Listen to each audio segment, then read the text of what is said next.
ఆవోయాషి anime ఈ వీడియోలో explain చేయబోతున్నాను. అండ్ దీన్ని రాసిన మాంగక యూబో కోబయాషి. అండ్ దీని స్టూడియో వచ్చేసి స్టూడియోస్ ప్రొడక్షన్ ఐజీ. అండ్ ఈ స్టూడియో గురించి ఇంట్రొడక్షన్ అక్కర్లేదు. Attack on Titan, Haikyuu, run up with win, Kuroko no basketball ఇలాంటి పెద్ద పెద్ద యానిమీస్ తీసింది. అండ్ ఇది కూడా soccer football based anime. And Blue Lock కి ఆవోయాషికి నా ఒపీనియన్ లో అయితే నా ఓటు ఆవోయాషికే based on the first season. కొంతమందికి వేరే ఒపీనియన్స్ ఉండొచ్చు, కొంతమందికి బ్లూ లాక్ నచ్చొచ్చు.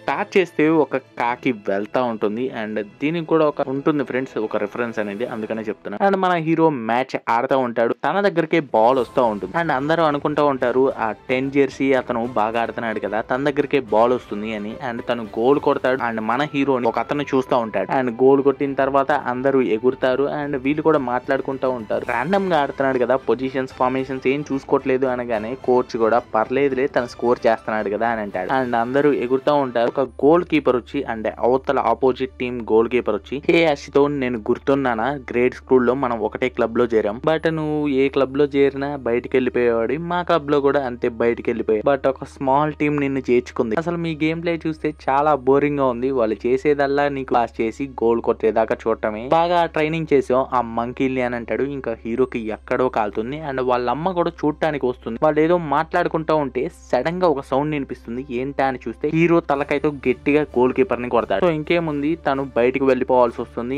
అండ్ 4-6 తో మ్యాచ్ ఓడిపోతాడు. అండ్ చూస్తున్న అతను కూడా మన హీరోని చూసి నవ్వుతాడు. అండ్ అయిపోయిన తర్వాత కోచ్ వచ్చి చెప్తాడు, నిన్ను తీసుకోవడానికి ఒక కోచ్ వచ్చాడు. అండ్ చూసిన అతను కాదు ఫ్రెండ్స్, వేరే కోచ్. నేను హై స్కూల్ కి రికమెండేషన్స్ పైన తీసుకువెళ్దాం అనుకున్నాడు, బట్ తను చెప్పింది ఏంటంటే నేను తీసుకువెళ్ళాను, తను బాగానే ఆడుతున్నాడు కానీ ఒక మెంటల్ ఇమ్మెచ్యూర్ ప్లేయర్ ని నేను తీసుకోనని చెప్పాను. వాళ్ళ అమ్మ కూడా తిడుతుంది, లాస్ట్ గేమ్ అన్నావు అని నా పని ఆపుకొని మరీ వచ్చాను, నువ్వు చేసేదేమో ఇలా. అండ్ ఇటు పక్క ఒక మనిషి చూస్తూ ఉంటాడని చెప్పాను కదా, ఆ మనిషికి ఒక అమ్మాయి ఫోన్ చేస్తుంది. ఏంటి ఎహీములోనూ ఉన్నావా, అంత దూరం ఎందుకు వెళ్ళావు? ఏం లేదు, ఫ్యామిలీ గ్రేవ్ చూడటానికి వచ్చాను అనగా, నోజోమి సాన్ నీ మీద చాలా కోపంగా ఉన్నాడు, అసలు టీమ్ షెడ్యూల్ నువ్వు చూసుకోవా, నేను అంతా మెమోలో డీటెయిల్ గా చెప్పాను అనగా, అది కాదు ఇక్కడ పాయింట్, కోపంగా ఉన్నావా అని అడుగుతా. ఇంత దూరం వచ్చాను కాబట్టి అనే లోపే నాకేమైనా తెస్తావా అని అంటుంది. లేదు, వర్క్ చేసి వస్తాను అని పక్కకు తిరిగి చూడంగానే హీరో పరిగెత్తుతా ఉంటాడు. అండ్ హీరో తన దగ్గరకు వచ్చే తలకి 2 గంటల నుంచి పరిగెడుతున్నావు, అసలు ఎప్పుడు ఆగుతావు, అసలు నువ్వెవరు అనగానే, నువ్వు ఎప్పుడైతే మాట్లాడదామా అని చూస్తా ఉన్నా, ఆడంతా హంగామా చేసి ఇక్కడ పరిగెత్తుతున్నావు, నీలో ఏదో ఉంది, అంత పరిగెత్తినా బానే ఎనర్జీ ఉందిలే అనే లోపే కింద పడిపోతాడు. అండ్ తనని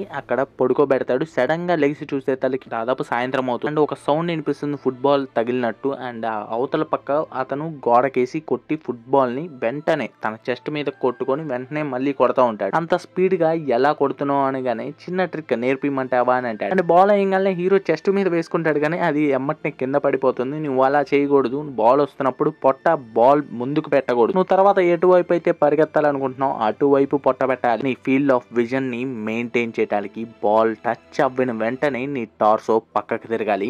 నాకు అర్థమైందిలే అని అంటాడు. అండ్ తను సర్కిల్ గీసి మధ్యలో నుంచోని ఒకసారి గోడ కొట్టిన తర్వాత మళ్ళీ ఈ సర్కిల్ లోకి వచ్చే బాల్ ని కొట్టాలి, బట్ 3 స్టెప్స్ లో మాత్రమే చెయ్యాలి అని అంటాడు. ఇంత సింపులే గా నేను చేస్తానని అంటాడు. అండ్ రాత్రి అవుతుంది. ఇటు పక్క వాళ్ళ అన్నయ్య ఫోన్ చేస్తూ ఉంటాడు కాలేజ్ కోచ్ కి, ఇంకా రాలేదని. అండ్ కోచ్ కూడా చెప్తాడు, ఎప్పుడో గేమ్ అయిపోయింది, తను రాలేదు, ప్లేయర్స్ వెతకడానికి వెళ్ళారని కానీ ప్లేయర్స్ కి ఇబ్బంది పెడుతున్నందుకు సారీ అని చెప్తారు. లేదు, వాళ్ళందరూ వాలంటీర్ గానే ఆశతో వచ్చిన తర్వాత వాళ్ళందరూ విన్ అవడం మొదలు పెట్టారు. అండ్ ఫ్లాష్ బ్యాక్ స్టార్ట్ అవుతుంది. అండ్ ఇక్కడ కాదు ఫ్లాష్ బ్యాక్ వచ్చేది, బట్ నేను ఆర్డర్ లో చెప్పట్లేదు ఫ్రెండ్స్. అండ్ మనోడిని ఏ దాంట్లో చేర్చుకోరు కదా, అక్కడికి వచ్చి ఇంట్రొడక్షన్ ఇచ్చుకుంటూ ఉంటాడు. నేను ఒక జీనియస్ ఫార్వర్డ్ ప్లేయర్ ని, మళ్ళీ జన్మించిన రొనాల్డో, కోర్స్ రొనాల్డో బతికి ఉన్నాడు అనుకోండి, అండ్ మీరందరూ నాకు బాల్ పాస్ చేయండి, నేను విక్టరీస్ తెప్పిస్తాను. అండ్ కోచ్ ఏమో ఆశతో అనేలోపే, కోచ్ వెయిట్, నేను ఇంకోటి చెప్పడం మర్చిపోయాను, నాకు టాక్టిక్స్ అవసరం లేదు, ఎందుకంటే నేనే టాక్టిక్, అర్థమైందా, నేనే టాక్టిక్ ని 2 సార్లు చెప్పానంటే ఇది ఇంపార్టెంట్. వాళ్ళు సీరియస్ గా చూస్తూ ఉంటారు. ఇంకా ఆశతో కూడా డల్ అవుతాడు. సడన్ గా వాళ్ళందరూ నవ్వుతారు, తను మాంగా క్యారెక్టర్ లాగా ఉన్నాడు. తను మనసులో అనుకుంటా ఉంటాను, నేను అబద్ధాలు చెప్పను, నేను కాన్ఫిడెంట్ గా ఉంటే కాన్ఫిడెంట్ అని చెప్తాను, నేను ఏదైనా చేయను అంటే చేయను అని చెప్తాను. అండ్ నాకు అలా ఉండడం వల్ల ఏ క్లబ్ లో కూడా ఎవరు తీసుకోలేదు, బట్ ఫస్ట్ టైం నేను ఎలా ఉన్నానో వాళ్ళు అలా ఆడటానికి తీసుకున్నారు. And again back to present, వాళ్ళ అమ్మ కూడా వదిలేలే, తను వస్తాలే, నేను అంతా ప్రిపేర్ చేశాను, జస్ట్ వెయిట్ చేసుకోండి, తను వస్తే వడ్డీ అని బయటికి అడిగైపోతుంటే అక్కడ గోల్ కీపర్ వాళ్ళ అమ్మ నాన్న వచ్చుంటారు. అండ్ ఇటు పక్క రాత్రి పడిపోతాడు. అబ్బా, నేను బాల్ ని కొట్టగలుగుతున్నాను కానీ మళ్ళీ ఇంకో 3 స్టెప్స్ లో కొట్టలేకపోతున్నాను, అన్నెసరీ మూమెంట్స్ ని మొత్తం తగ్గించుకోవాలి. అండ్ అతను కూడా ఎంతసేపు నేను హోటల్ ని కూడా బుక్ చేసుకోలేనేమో ఇప్పుడు, సరే టైం అప్, ఈ కంట్రోల్ ఓరియంటెడ్ అనేది నీకు చేత కాదులే అని మనసులో అనుకుంటా ఉంటాడు. నేను ఎక్కువ ఎక్స్పెక్టేషన్స్ పెట్టుకున్నా, తనకి ఈ లెవెల్లో ఫ్యూచర్ లో మేబీ రాదేమో. సరే వెళ్ళబోయే ముందు నాకు ఒక్క క్వశ్చన్ కి ఆన్సర్ చెప్పు అని ఫుట్బాల్ గ్రౌండ్ గీసి కొన్ని కాయిన్స్ వేస్తాడు. ఈ కాయిన్స్ మీ టీం, ఈ కాయిన్స్ మీ టీం అని. మనోడు చిన్నగా లెగిసి బాల్ దగ్గరికి వెళ్తా ఉంటాడు అండ్ అతను చెప్తా ఉంటాడు, నువ్వు సడన్ గా పక్కకు తిరిగి అక్కడ ఉన్న లూజ్ బాల్ ని అందుకున్నావు. లూజ్ బాల్ అంటే ఎవరి దగ్గర ఉండదు, ఖాళీ స్పేస్ లో అక్కడ పడి ఉంటుంది. అండ్ పక్కకు తిరిగేసి డిఫెండర్స్ గుండా కొట్టావు, గోల్ వెళ్ళింది. అండ్ మనోడేమో నజగటం ఆపుదామా అనగానే, నీకు టాక్టిక్స్ అంటే ఇష్టం లేదా, ఓన్లీ ఏం ఆలోచించుకోకుండా పరిగెత్తి గోల్ కొట్టడమేనా, టీమ్ కోఆపరేషన్ లేకపోతే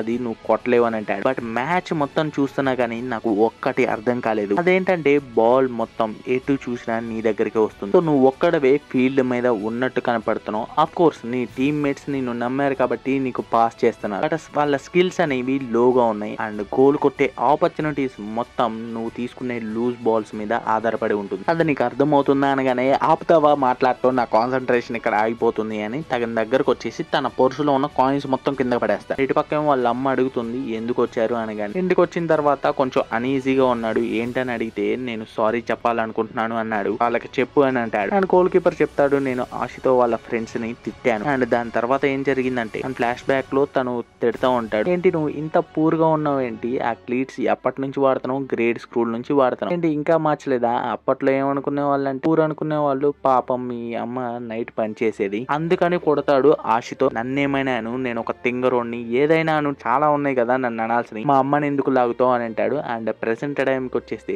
సారీ మేము గెలిచినా కానీ నాకు ఏదో అనీజీగా అనిపిస్తుంది, తను ఫీల్డ్ మీద ఉంటే గెలవలేము అనుకున్నాం, అందుకనే అలా అన్నాను, సారీ అని చెప్తాడు. అండ్ అగైన్ ఇటు పక్క లాస్ట్ గోలా అని హీరో అని అంటాడు, మీరు బాల్ నా దగ్గర ఉంది అక్కడ చూస్తే బానే మీకు అనిపిస్తుంది, మీరు చెప్పింది కరెక్ట్ అవుతుంది. బట్ మా ఆఫ్ లో ఉన్న ప్లేయర్స్ మొత్తం సైడ్ అయిపోయి ఇలా ఫార్మేషన్స్ లో ఉన్నారు అండ్ అవతల వాళ్ళు చాలా నీట్ గా ఉన్నారు. సో ఆ ఫ్రీ స్పేస్ లో ఉంటే నేను మూవ్ అవ్వచ్చు అనుకున్నాను ఫ్రీగా. అండ్ వరస్ట్ కేసు లో నేను కౌంటర్ అటాక్స్ ను కూడా చేసుకోవచ్చు. అండ్ అదే స్కోర్ కి దారి తీసింది జీనియస్ ప్లేయర్ నుంచి వచ్చిన జీనియస్ ప్లే. బట్ ఇది మొత్తం మా టీమ్మేట్స్ ద్వారానే వచ్చింది, వాళ్ళు లేకపోతే ఇది జరిగేది కాదు. అండ్ ఇది కోఇన్సిడెన్స్ కాదు మీరు అన్నట్టు. అండ్ అతను పిచ్చోల్ లాగా అదే చూస్తూ ఉంటాడు. హీరో చెప్తా ఉంటాడు, నేను షార్ట్ టెంపర్, నాకు ఇష్టం వచ్చినట్టు ఆడనిస్తేనే నేను ఆడగలను, నా కోసమే నేను ఆడతాను. బట్ వాళ్ళు నన్ను ఫస్ట్ యాక్సెప్ట్ చేశారు ఎలా ఉన్నాను, వాళ్ళ వల్లే నేను సోకర్ ఆడగలుగుతున్నాను. ఐ లవ్ సోకర్ అనగానే ఇటు పక్క తనేమో ఎక్సైట్మెంట్ అవుతా ఉంటాడు, ఏంటి అంత చండాలంగా ఫేస్ పెట్టావు. అండ్ లెగిసి, సరే నేను చిల్ అవటానికి వెళ్తున్నాను, నువ్వు ఇంటికి వెళ్ళిపో అంటాడు. అండ్ పక్కన రోడ్డు పక్కనకు వచ్చిన తర్వాత పడుకొని, పాసిబుల్ అందరు ప్లేయర్స్, ఆ పిల్లోడు 22 ప్లేయర్స్ పొజిషన్స్ ని గుర్తు పెట్టుకున్నాడు, ఇంపాసిబుల్ అనుకుంటాడు. అండ్ చిన్నగా పొద్దున్నే అవుతుంది, సడన్ గా లెగుస్తాడు అండ్ పక్క సౌండ్ వస్తూ ఉంటుంది, ఏంటి తను రాత్రి నుంచి ఆడుతున్నాడా అనుకుంటాడు. అండ్ తను ఆడేస్తాడు కూడా, ఐ మీన్ తను 3 steps లో చేయగలుగుతాడు. సో నేను రాత్రి నుంచి ఆడుతున్నాను, అమేజింగ్ కదా అని కింద పడిపోతాడు. అండ్ కిందకు వచ్చి ఒక ఫామ్ ఇస్తాడు, నేను Tokyo city Esperion FC youth team manager ని Fukuda Tatsuya. Every junior league team కి ఒక యూత్ టీమ్ ఉంటుంది. నా అంబిషన్ ఏంటంటే, నేను క్రియేట్ చేసిన టీమ్ తో వరల్డ్ నా చేతిలో ఉండడం. అండ్ ఇది వరల్డ్ స్టేజ్ కి స్టెప్పింగ్ స్టోన్ కాదు, మా క్లబ్ వరల్డ్ స్టేజ్ అవ్వబోతుంది. పెద్ద పెద్ద టీమ్స్ అన్ని చెప్పి వాటి కంటే పెద్దది అవబోతుంది, దానికి కావాల్సింది యూత్ టీమ్. అండ్ టోక్యోలో ట్రైఅవుట్స్ జరగబోతున్నాం, మీ పేరెంట్స్ తో మాట్లాడు అండ్ ట్రైఅవుట్స్ కి రా. పొద్దున్నే స్కూల్లో గేమ్ ఆడుతూ ఉంటాడు. అండ్ అక్కడ ఉన్న అమ్మాయిలు కూడా వచ్చి, నీ రికమెండేషన్ పోయింది కదా ఇప్పుడు ఏం చేస్తావు అనగానే, ఎక్కడ చేరినా నేను సోకరే ఆడతాను కదా అని అంటాడు. వాళ్ళ టీమ్ తో ప్రాక్టీస్ మ్యాచ్ లాగా ఆడతాడు. అండ్ అక్కడ ఉన్న వాళ్ళు ఆశతో గేమ్ కొంచెం బాగా ఇంప్రూవ్ అయింది కదా అనుకుంటారు. అండ్ మనోడు ప్లే చేస్తా గుర్తు చేసుకుంటా ఉంటాడు రాత్రి ఏం జరుగుతుందో. ఇంటికెళ్ళి చెప్పగానే వాళ్ళ అమ్మ తిడుతుంది, ఏం బాగుతున్నావు, యూత్ టీమా, టోక్యోకి నేను పంపించాలా, నువ్వు ఎన్నేళ్ళు అనుకుంటున్నావు, నువ్వు ఇంకా జూనియర్ హై స్కూల్, పైగా అక్కడికి వెళ్ళి సోకరే ఆడతావా, ఇంకేం చదవ్వా, అసలు మన ఫైనాన్షియల్ స్టేటస్ తెలుసా, మనకంత మనీ లేవు టోక్యో పంపించే అంత. సో హీరో ఏం చేయలేడు, main money problem. And hero friends కూడా అయిపోయిన తర్వాత, నువ్వు ఎలాగో రికమెండేషన్స్ కి వెళ్ళట్లేదు కాబట్టి ఇప్పుడు ఫుతోమి హై స్కూల్ కే వస్తావు కదా, అక్కడ మనం అందరం మళ్ళీ కలిసి ఆడొచ్చు కదా అని కూడా నవ్వుతాడు యా అని. అండ్ వాళ్ళ అన్నయ్య వచ్చి, నేను ఈ రోజు వర్క్ వెళ్ళట్లేదు, నేను పికప్ చేసుకోవడానికి వచ్చానని. అండ్ దారిలో వెళ్తున్నప్పుడు చెప్తాడు, Fukuda Tatsuya Japanese national team ex midfield, తను ఒక అమేజింగ్ ప్లేయర్, తను నిన్ను ఇన్వైట్ చేశాడు. ఆశతోకి ఏం అర్థం కాదు. వాళ్ళ అన్నయ్య చెప్తా ఉంటాడు, తను ఇంతకు ముందు ఇక్కడ కూడా గ్రేడ్ స్కూల్లో తను మూవ్ అయిపోయాడు, 23 ఏళ్లకే తను ప్రైమ్ ఫామ్ లోకి వెళ్ళాడు. అండ్ వరల్డ్ లోనే బెస్ట్ లీగ్ లా లీగా స్పెయిన్ లో ఆడాడు అనగానే షాక్ అవుతాడు. బట్ ఆ తర్వాత ఏం జరిగిందో నాకు తెలీదు, మేబీ ఇంజురీ అయినట్టు నేను విన్నాను. అండ్ ఇంజురీ అయిన తర్వాత మళ్ళీ వచ్చిన